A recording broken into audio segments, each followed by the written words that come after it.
Hi, this is Mike Maloney, and I was on the Fed's website going over some charts, and I looked at the real gross domestic product as a percent change from a year ago. So this is what percentage has the economy grown or shrunk as compared to 1 year ago, and this is quarterly data. And one of the things that we're seeing here is that it's not growing nearly as fast here on this last report.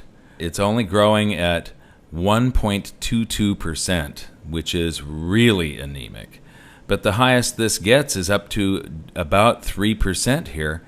Now, what I find interesting is if you go all the way back to just after World War II, here it was growing at 13%. And back in the 40s, right when World War II ended, the rebound from the previous recession was 18%.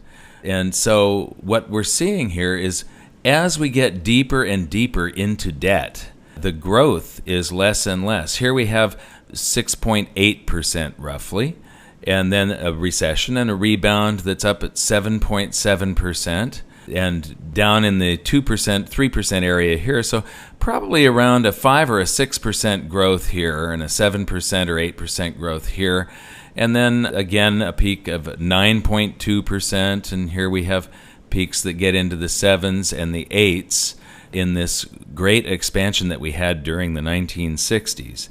And in the 70s, 7.5% was the peak. So the average here was probably 5, maybe 6% between these. And then it starts to drop down. After the 80s and the 90s, it grew at 8.5%, but then the growth became much more anemic. So you have an average here where it's probably around 4% for this growth, and then this one probably averages around 3% because it's got troughs in here at 2% and so on.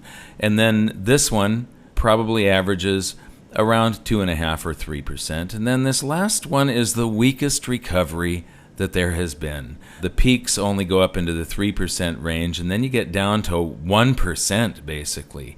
And what's interesting here is you can see the effect of QE1 lifted this, and then QE2, and then QE3. After they stop the QE, it shrinks back each time. And so we're seeing this down at levels where recessions usually begin. One of the things to note here is that the gray line, this bar here, usually starts somewhere just under this 2.5% region. So once it falls below about 1.5%, we start going into a recession. But without exception here, a recession always starts before this thing hits bottom. So we're already down at these levels where all of these other recessions have happened before. I think that we don't have a whole lot longer left for this expansion.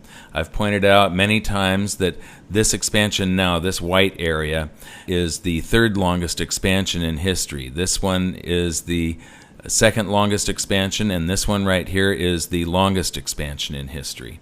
So we're way overdue already for another recession. And with all the manipulation and things that they have done to the economy, this one is probably going to be bad. That's my opinion. And if you got anything from this video, please like it, share it, and subscribe to our channel. Thank you very much for listening. We'll see you next time.